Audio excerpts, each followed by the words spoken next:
한국이 결국 미국 경찰을 울리고 말았습니다. 바로 한국에서 개봉한 넷플릭스 영화 때문인데요. 해당 작품은 넷플릭스 개봉 3일 만에 비영업권 글로벌 1위를 달성했고 현재 넷플릭스의 본사가 위치한 미국 현지까지도 휩쓸고 있다는 소식이 전해지고 있습니다. 그렇다면 미국 현지에서는 대체 어떤 일이 벌어지고 있는 건지 함께 알아보러 가실까요? 잠깐 1초 만에 누를 수 있는 좋아요 버튼만 눌러주시면 영상 제작에 큰 힘이 됩니다. 안녕하세요. 저는 캐롤이에요. 30대 중반의 미국인 여성이고 현재 미국에서 경찰관으로 일하고 있습니다. 벌써 10년 차가 되어가는데 솔직히 말씀드리면 이 일이 정말 쉽지 않아요. 매일 아침 일어나면서 오늘은 무슨 일이 일어날까 하는 긴장감과 함께 하루를 시작하죠. 경찰관으로 일하면서 정말 많은 일들을 겪었어요. 때로는 위험한 상황에 처하기도 하고 때로는 정말 가슴 아픈 일들을 목격하기도 해요. 특히 어린 피해자들을 마주칠 때면 정말 마음이 아프답니다. 그럴 때마다 내가 왜 이 일을 하고 있지? 하는 생각이 들기까지 하죠. 한 가지 사건을 말씀드리면 이건 제가 경찰관이 된 지 얼마 안 됐을 때의 일이에요. 한밤중에 가정폭력 신고가 들어왔어요. 현장에 도착했을 때 어린아이가 울면서 문을 열어줬죠. 그 아이의 눈에 담긴 공포와 슬픔을 아직도 잊을 수가 없습니다. 그 순간 저는 제가 단순히 법을 집행하는 사람이 아니라 누군가의 희망이 되어야 한다는 걸 깨달았습니다. 또 어떤 날에는 젊은 마약 중독자를 체포한 적이 있어요. 그 사람의 눈빛에서 절망감이 느껴졌죠. 그때 저는 단순히 그 사람을 체포하는 걸로 끝나는 게 아니라 그 사람이 다시 일어설 수 있도록 도와야 한다는 생각이 들었어요. 이런 경험들이 쌓이면서 저는 경찰관이라는 직업이 얼마나 중요하고 책임감 있는 일인지 점점 더 깨닫게 되었답니다. 하지만 그럴 때마다 저를 다시 일으켜 세우는 건 제가 누군가의 안전과 행복을 지키고 있다는 사실이에요. 누군가의 엄마, 아빠, 자식, 친구가 안전하게 집에 돌아갈 수 있도록 하는 것. 그것이 제가 이 일을 계속하는 이유랍니다. 그렇다 보니 이 일이 정말 스트레스가 많아요. 매일 밤 집에 돌아와서는 그날의 모든 긴장과 스트레스를 풀어야 해요. 처음에는 술로 스트레스를 풀려고 했지만 그건 좋은 방법이 아니라는 걸 곧 깨달았어요. 건강에도 좋지 않고 다음날 업무에도 영향을 미치니까요. 그러다 우연히 넷플릭스를 보기 시작했는데 이게 정말 큰 도움이 되더라고요. 그래서 퇴근하고 집에 오면 바로 넷플릭스부터 켜요. 가끔은 넷플릭스를 보다가 그대로 잠들어 버리기도 하죠. 하지만 그렇게라도 하루의 스트레스를 풀 수 있어서 다행이에요. 넷플릭스에는 정말 다양한 콘텐츠가 있지만 제가 특히 좋아하는 건 한국 드라마와 영화예요. 처음에는 그냥 호기심에 한두 편 봤는데 어느새 완전히 푹 빠져들게 되더라고요. 한국 드라마와 영화의 매력은 뭐랄까 매번 생각지도 못하게 새롭고 신선해요. 미국 영화나 드라마와는 또 다른 느낌이랄까요? 한국 드라마를 처음 봤을 때는 솔직히 좀 어색했어요. 미국 드라마와는 다른 전개들이 좀 낯설었거든요. 하지만 계속 보다 보니 그게 오히려 매력으로 다가오더라고요. 특히 한국 드라마에서 보여주는 인간관계나 가족 간의 사랑, 그리고 사회 문제를 다루는 방식이 정말 인상적이었어요. 그리고 최근에 가장 인상 깊게 본 작품은 DP예요. 한국 군대의 이야기를 다룬 드라마인데 정말 충격적이었어요. 한국의 젊은 남성들이 의무적으로 군대에 가야 한다는 사실은 알고 있었지만 그렇게 군대에 간 사람들이 겪는 고충을 이렇게 생생하게 볼 수 있을 줄은 몰랐어요. DP를 보면서 한국 군인들이 얼마나 힘들게 의무복무를 하고 있는지 깨달았어요. 훈련 과정이나 일상생활, 그리고 그들이 겪는 심리적 압박감까지 모든 것이 너무나 생생하게 그려져 있더라고요. 특히 주인공이 탈영병을 추적하는 과정에서 마주치는 다양한 사연들을 보면서 정말 가슴이 아팠어요. 또 드라마에서 보여주는 군대 내 폭력 문제도 충격적이었습니다. 선임병들의 가혹행위나 집단 따돌림 같은 장면들을 보면서 이런 문제가 단순히 개인의 문제가 아니라 시스템의 문제라는 걸 깨달았죠. 저도 모르게 이런 문제들이 어떻게 해결될 수 있을지 진지하게 고민하게 되더라고요. 저도 여자지만 미국에서 경찰이 되기 위해 호신술이나 체력 훈련 같은 걸 많이 받았어요. 그래서 훈련의 고충을 어느 정도는 이해할 수 있었죠.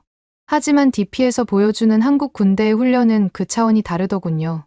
영화에 나오는 것처럼 훈련을 받았다면 저는 일주일도 못 버텼을 것 같아요. 매일같이 그렇게 힘든 훈련을 받고 엄격한 규율 속에서 생활하는 한국 군인들이 정말 대단하다고 생각했어요.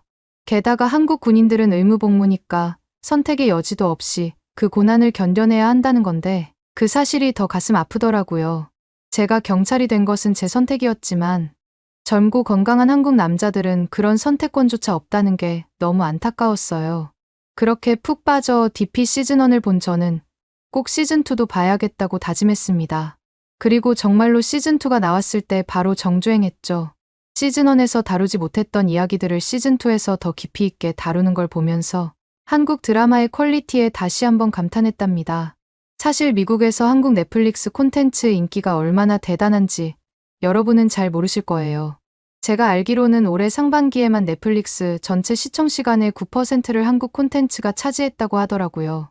비영어권 콘텐츠 중에서는 1위였죠. 이게 얼마나 대단한 성과인지 아세요? 전 세계의 모든 비영어권 국가의 콘텐츠를 통틀어서 한국 콘텐츠가 가장 많이 시청되었다는 거예요. 이런 인기의 비결이 뭘까요? 저는 한국 콘텐츠만의 독특한 매력이 있다고 생각해요. 우선 스토리텔링이 정말 뛰어나요. 복잡한 인간관계와 사회적 이슈를 잘 버무려서 흥미진진한 이야기를 만들어내죠. 또 한국 특유의 정서와 문화가 녹아있어서 신선하게 느껴지는 것 같아요. 예를 들어 오징어 게임은 한국의 전통 놀이를 모티브로 했지만 그 안에 담긴 메시지는 전 세계 어디에서나 공감할 수 있는 거였잖아요. 빚에 시달리는 사람들의 절박함, 생존을 위해 극단적인 선택을 하는 인간의 모습까지 이런 것들이 전 세계 시청자들의 마음을 울렸다고 생각해요. 또 기생충이라는 영화도 정말 인상적이었어요. 빈부격차와 계급 문제를 다루고 있지만 그걸 너무나 독특하고 창의적인 방식으로 표현해냈죠. 지하실에 사는 가족의 모습을 통해 사회의 어두운 면을 보여주면서도 블랙 코미디적인 요소를 잘 섞어 재미있게 풀어냈어요. 이런 창의적인 접근 방식이 전 세계 관객들의 눈길을 사로잡은 것 같습니다. 너무 전문가처럼 말을 했나요? 사실 제가 전문가는 아니지만 넷플릭스에 푹 빠지고 유튜브도 영화 관련 유튜브를 많이 보다 보니 관련된 지식이 늘어서 그런가 봐요. 저 말고 진짜 전문가들 말로는 미국에서 유통되는 넷플릭스 한국 콘텐츠의 수가 한국과 거의 비슷하다고 하더라고요. 그만큼 대부분의 한국 콘텐츠가 미국에서도 방영된다는 뜻이죠. 이건 정말 대단한 일이라고 생각해요. 보통 외국 콘텐츠가 미국에 들어오려면 여러 가지 절차와 심사를 거쳐야 하는데 한국 콘텐츠는 거의 모든 작품이 그대로 들어온다는 거예요. 이런 현상은 정말 특별하다고 생각해요. 예전에는 외국 작품, 특히 아시아 작품들이 미국에 들어오려면 리메이크를 거쳤다고 하더라고요. 원작의 설정이나 문화적 배경을 미국식으로 바꾸는 거죠. 하지만 지금은 한국 작품들이 원래 그대로의 모습으로 저 같은 미국 시청자들에게도 보여지고 있다던데 시대가 얼마나 달라졌는지 알 수 있는 부분이죠. 그런데 웃긴 건 저희 같은 해외 시청자들은 항상 다음 한국 작품은 언제 나오나요? 왜 이렇게 늦게 나오나요? 하면서 목 빠지게 기다리고 있다는 거예요. 새로운 한국 드라마나 영화가 나온다는 소식만 들어도 가슴이 두근거리고 공개 날짜를 달력에 표시해두고 기다릴 정도거든요. 이런 현상을 보면 정말 신기해요. 예전에는 제가 살고 있는 미국에서 만든 드라마나 영화가 다른 나라에 수출되는 경우가 대부분이었는데 이제는 우리가 한국 콘텐츠를 기다리고 있다니요. 특히 한국 특유의 액션은 완전히 다른 차원이라고 생각해요. 최근에 무도실무관이라는 영화가 넷플릭스에서 공개된 지 3일 만에 비영어권 1위를 차지했더라고요. 58개국 탑10에 올랐다고 하니 그 인기가 어마어마하죠. 한국 액션 영화의 특징은 화려한 액션 장면도 있지만 그 안에 항상 인간적인 드라마가 녹아있다는 거예요. 단순히 때리고 부수는 게 아니라 왜 싸우는지, 무엇을 지키려고 하는지가 항상 중요하게 다뤄지죠. 실제로 무도실무관의 인기는 정말 대단하답니다. 개봉한 지 얼마 되지도 않았는데도 벌써 전 세계적으로 화제가 되고 있으니까요. 사실 저는 요즘 너무 바빠서 한국 넷플릭스를 잘 챙겨보지 못했어요. 경찰일이 원래 바쁘지만 최근에는 특히 더 정신없는 날들의 연속이었거든요. 퇴근하자마자 집에 와서 그대로 쓰러지듯 잠들고 일어나자마자 바로 출근하는 생활의 연속이었어요. 제 일상을 좀 더 자세히 말씀드리자면 보통 아침 6시에 일어나요. 빠르게 샤워를 하고 간단히 아침을 먹은 후 7시까지 경찰서에 도착해야 해요. 그리고 나서 12시간 근무를 하죠. 순찰을 돌거나 신고 출동을 가거나 서류 작업을 하는 등 정신없이 하루가 지나가요. 특히 요즘엔 도시 곳곳에서 시위가 일어나고 있어서 더 바빠졌어요. 시위대를 통제하고 폭력 사태를 방지하느라 정말 힘들어요. 때로는 24시간 연속 근무를 하기도 한답니다. 이런 상황에서 넷플릭스를 보는 것도 제 유일한 낙인데 그마저도 제대로 못 보고 있었죠. 한국 드라마 새 시즌이 나왔다는 소식을 듣고도 볼 시간이 없어서 안타까워하기도 했어요. 가끔은 일하면서도 지금 집에서 넷플릭스 보고 있으면 얼마나 좋을까 하는 생각을 하기도 했죠.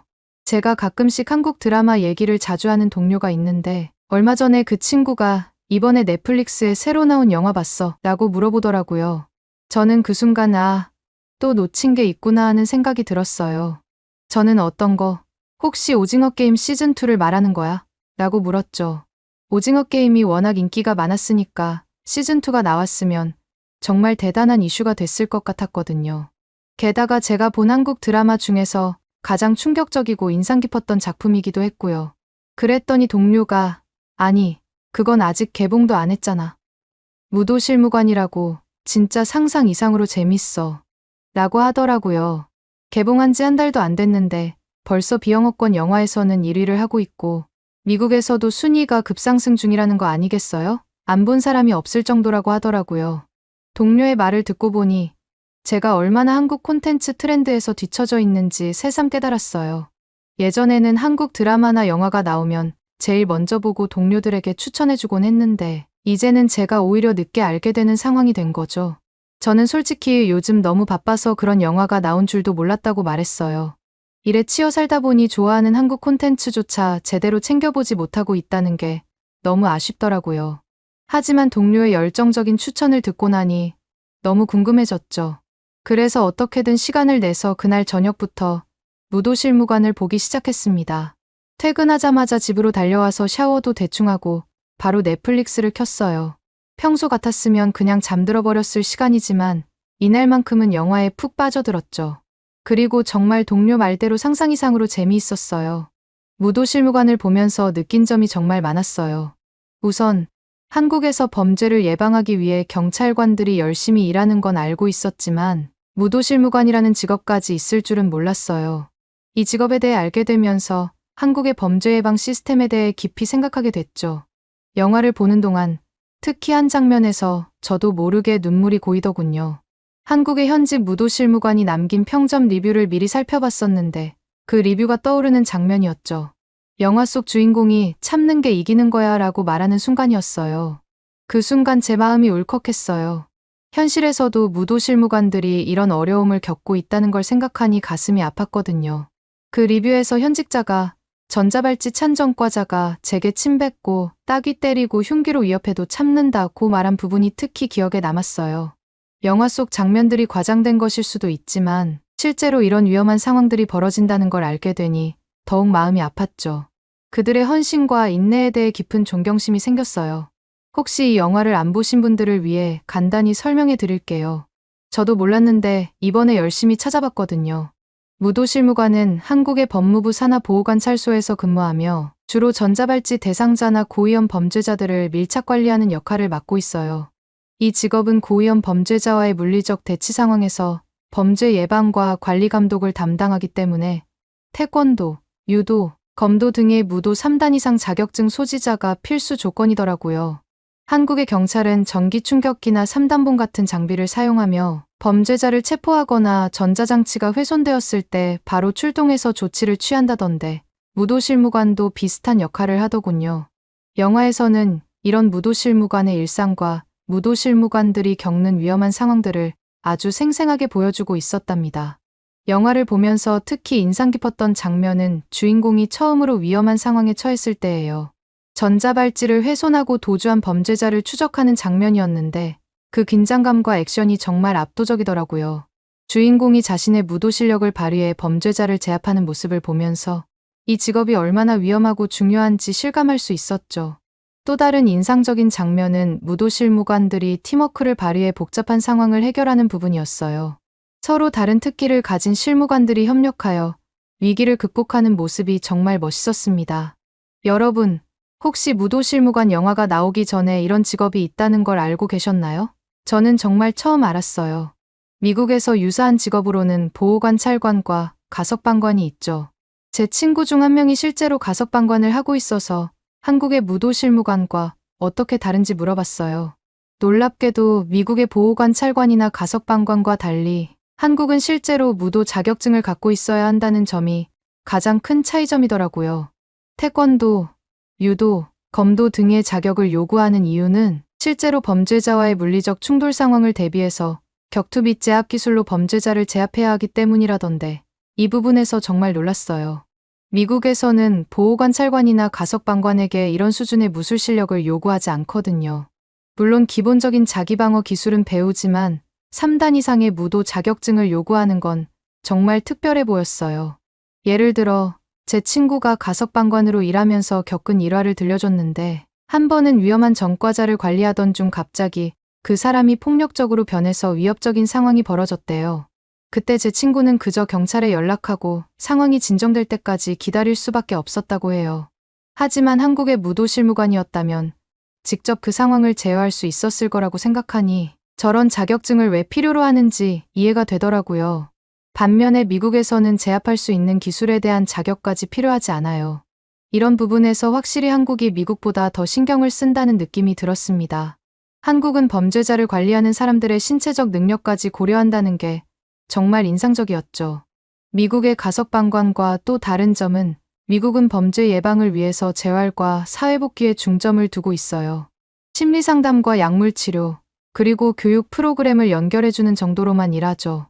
실제로 범죄자가 법을 위반했을 경우 법적 절차를 통해서 구속할 수 있지만 직접적인 물리적 개입은 드물어요. 그런 역할은 주로 경찰이 맡고 있죠.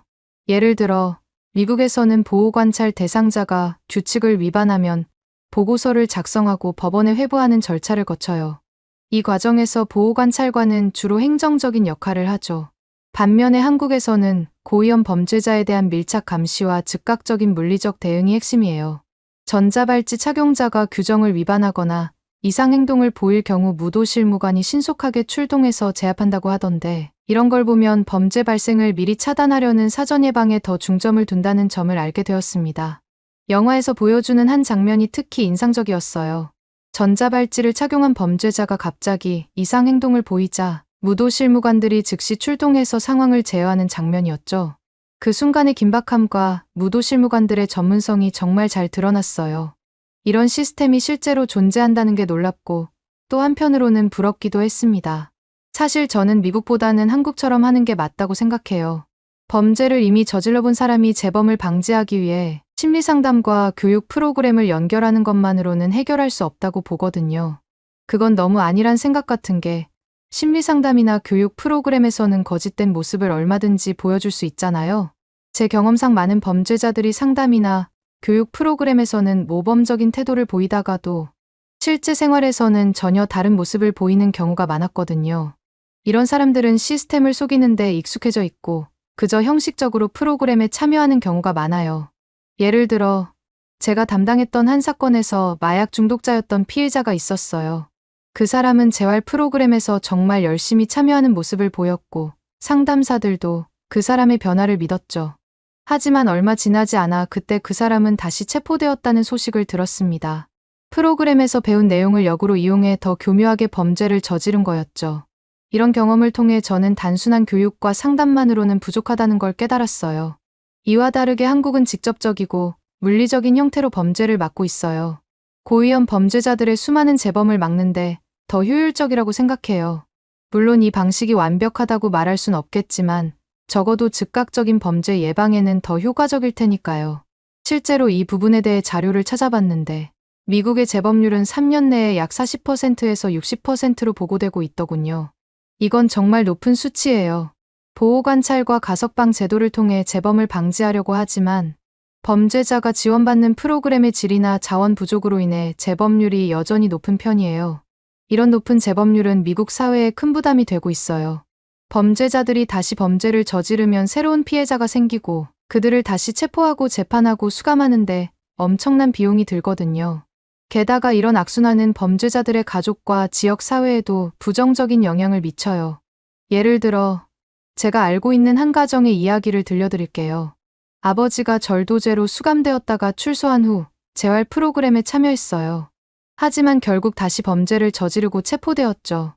이 과정에서 체포된 남성의 자녀들은 심각한 정서적 트라우마를 겪었고 가정 경제도 무너졌어요. 이런 사례를 보면 재범이 단순히 개인의 문제가 아니라 사회 전체의 문제라는 걸 알 수 있죠. 이와 다르게 한국은 전자발찌 착용자에 대한 밀착 감시 덕분에 재범률이 낮아지는 경향을 보이고 있다고 하더군요. 특히 제 생각에는 무도실무관의 신속한 대응 덕분에 위험한 범죄자들이 더 이상 범행을 저지르지 못하도록 예방하는데 주력하고 있는 덕분이지 않을까 싶네요. 이를 보면서 왜 한국이 치안이 좋기로 유명한지 다시 한번 깨닫게 되는 시간이었어요. 한국의 이런 시스템이 범죄율을 낮추는데 큰 역할을 하고 있다는 생각이 들었죠.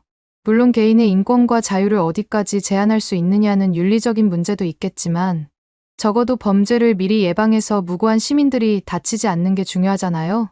한국 영화를 얘기하다가 이런 얘기까지 흘러들어왔지만 사실 무도실무관을 연기한 김우빈 배우에 대해서도 관심이 생겼어요. 찾아보니까 6개월 시한부 선고를 받았는데도 불구하고 이를 극복해서 영화에 다시 복귀했다더라고요. 이 이야기를 들었을 때 정말 놀랐어요.